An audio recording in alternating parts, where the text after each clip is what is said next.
Ya, halo semuanya. Jadi hari ini aku lagi nggak di motor, lagi motor, lagi ngebahas helm juga. Karena di channel ini tuh isinya bakal ngebahas mengenai perkuliahan, mengenai ya motor, ya helm, ya editing. Ya pokoknya 4 aspek utama ini bakal aku bahas di channel ini. Jadi nggak bakal monoton di satu bidang gitu. Nah itu sesuai dengan yang pernah aku bilang di video pertamaku yang ada di sini nih. Ya, jadi di video ini aku bakal sedikit ngebahas mengenai daerah kosan yang ada di Jatinangor supaya teman-teman maba Unpad dan calon maba Unpad ada sedikit bayangan gitu ya. Tapi aku di sini bakal ngebahas daerah yang secara umumnya ya. Oke, yang pertama ada Ciseke. Jatinangor ini kalau diibaratkan sebuah negara, Ciseke lah ibu kotanya. Kenapa Ciseke bisa disebut ibu kotanya? Karena di Ciseke ini merupakan peradabannya mahasiswa ya. Terus mungkin karena di Ciseke juga banyak jualan macam-macam, mulai dari makanan ringan sampai makanan berat, dari minuman yang belum pernah ditemuin sebelumnya di daerah teman-teman di sini tuh ada. Emang benar sih kayak gitu kenyataannya. Terus kalau teman-teman ngekos di sini buat akses ke kampus itu paling juga sekitar 10-15 menitan dengan jalan kaki ya. Tergantung, kalau teman-teman jalannya cepat ya lebih cepat kayak gitu aja. Biasanya kalau yang ngekos di sini tuh biasanya yang nggak bawa kendaraan, tapi kalau misalkan teman-teman bawa kendaraan pribadi juga bawa aja sih nggak masalah. Cuman kalau menurut aku sih hitung-hitung olahraga ya jalan kaki itu. Untuk Ciseke sendiri dia itu ada dibagi dua macam gitu. Yang pertama itu ada Ciseke besar dan yang kedua ada Ciseke kecil. Apa bedanya? Ya bedanya Ciseke kecil lebih kecil dari Ciseke besar. Tapi ini beneran gak bercanda. Karena emang daerah Ciseke kecil itu cakupannya lebih sedikit gitu. Sedangkan Ciseke besar itu emang lebih besar. Cuman kalau buat teman-teman yang bawa kendaraan pribadinya mobil, kalau di Ciseke kecil ini menurut aku kayaknya sih gak bisa, tapi emang gak bisa sih soalnya gangnya itu lebih kecil ketimbang Ciseke besar. Nah kalau yang di Ciseke besar ini masih bisa bawa mobil lah ya. Kemudian ada daerah Sayang. Sayang ini posisinya kalau misalkan dilihat menurut aku dia itu letaknya ada di tengah-tengah Jatinangor gitu. Daerah Sayang ini nggak kalah ramenya sama daerah Ciseke, karena di daerah Sayang juga banyak yang jualan makanan, dari makanan kecil sampai makanan besar. Pokoknya lengkap. Jadi kalau teman-teman ya pokoknya jangan takut kelaparan lah kalau ngekos di Jatinangor ya. Cuman kalau misalkan teman-teman gak bawa kendaraan pribadi, menurut aku kalau jalan kaki bakalan lumayan capek, karena emang lumayan sedikit soalnya ya daerah Sayang ini agak masuk ke dalam dikit. Nah kalau misalkan teman-teman gak bawa kendaraan pribadi, tenang aja, ada angkutan kota kok. Jadi ada angkutan kota, ada ojol juga, jadi jangan khawatir lah kalau yang pengen ngekos di daerah sini.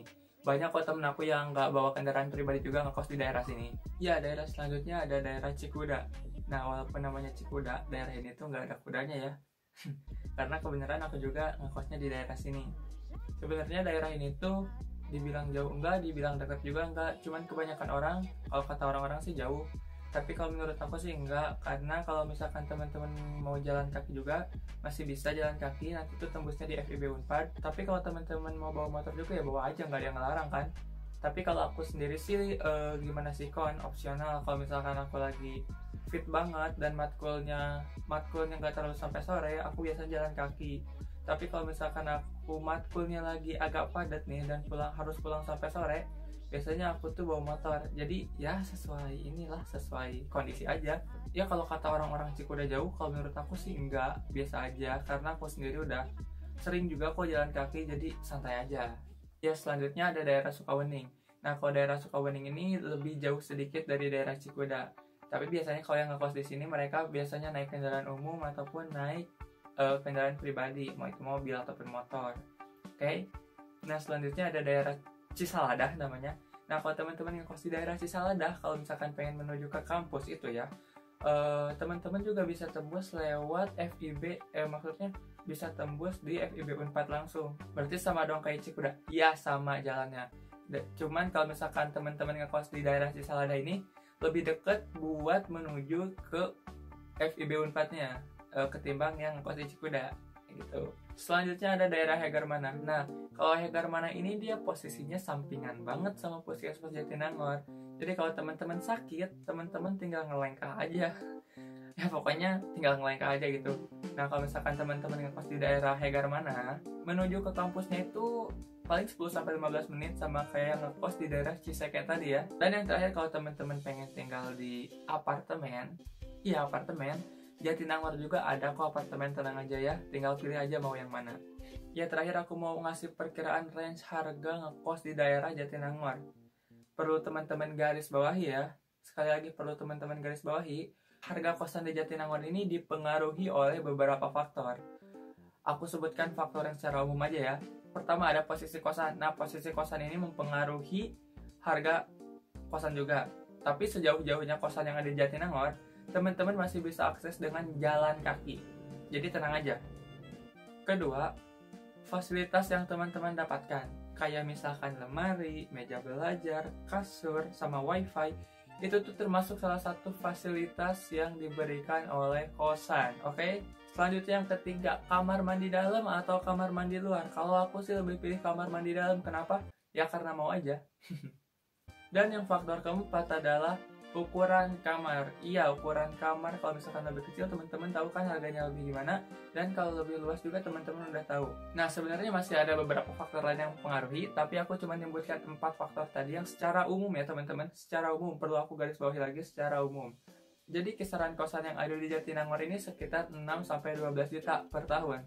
Ya, aku di sini nyantumin yang per tahun ya. Ingat teman-teman, garis bawahi lagi. Harganya itu dipengaruhi 4 faktor tadi, oke? Aku garis bawahi lagi, 4 faktor tadi mempengaruhi ya. Tapi teman-teman kalau misalkan nyari di bawah 6 juta pasti ada. Cuman yang aku kasih tahu ke teman-teman ini berdasarkan sharing aku sama teman-temannya aku. Jadi aku nanya kisaran harganya berapa, yang aku pun berapa. Jadi sama aku dikasih perkiraan supaya teman-teman ada gambaran lah ya. Dan selain itu aku garis bawahi juga, teman-teman jangan takut kelaparan kalau ngekos di Jatinangor ini, karena setiap daerah kosan ini ada yang jualan dari makanan ringan sampai makanan berat. Pokoknya jangan sampai takut untuk kelaparan, oke? Karena aku pun aman-aman aja, nggak pernah sampai kelaparan atau gimana.